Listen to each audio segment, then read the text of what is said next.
আকৌ জুখি দিব তান নহয় মই যাই জুখি দিব লাগে মই কি মাটি জুখিম নেকি মণ্ডলেৰে বৰ্তমান কিবাইটো কাম বুজালে একো নুবুজে কি আহি বাৰে বাৰে কৈ কোৰ্টত লৈ যাম ডিচি মই যা তই ডিচি তাত যা ডিচি ছাৰে যদি মোক মাটি মাপা কয় মই মাপি দিম আমি মাটি মাপা জানো নেকি মাটিটো আৰু মোক তো আৰু মাটি মাপা শিকোৱা নাই নহয় ট্ৰেইনিঙত মই হিচাপখিনিহে জানো মণ্ডলেহে মাটি মাপিব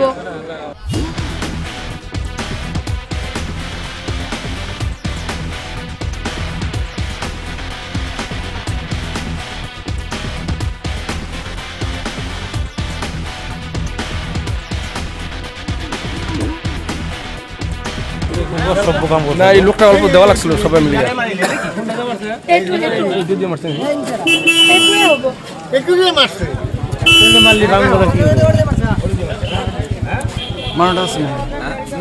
মানুষটা গেছে গা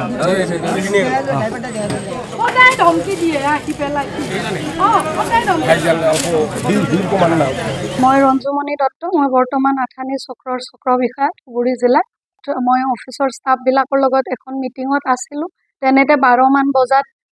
এজন আমিৰ আলী নামৰ লোক গৈ মোৰ ৰুমত প্ৰৱেশ কৰি তেওঁৰ ডিমাৰ্কেশ্যন কৰি দিব লাগে তেওঁৰ প্ৰাইভেট মাটিত তেনেকুৱা এটা দাবী তোলে তো ইতিমধ্যে তেওঁ দুবাৰ তিনিবাৰ আহিছে মোৰ তাত অলৰেডি তেওঁৰ মাটিটো আমাৰ আথানি চক্ৰৰ মণ্ডলসকলে 3বাৰ মাপি দিছে সেই মাপাটো লৈ তেওঁ ইমান হেৰি নহয় তেওঁক আকৌ এবাৰ মাপি দিব লাগে তো সেইখিনি সময়ত মোৰ লগতে লাটমণ্ডল বহিয়ে আছিলে কনচাৰ্ণ লাটমণ্ডল তেখেতক মই ক'লোঁ যে তেওঁক আকৌ একবাৰ মাপি দিলে হ'ল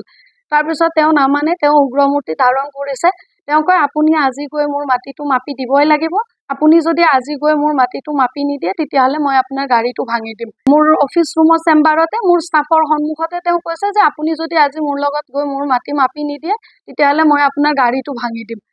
তো মই লগে লগে মোৰ অফিচ ষ্টাফক তেওঁ ওলাই গ'ল তাৰ কথাখিনি কৈয়ে মই 1 ছেকেণ্ডতে মোৰ ষ্টাফক পঠাই দিলোঁ পিছে যে যোৱা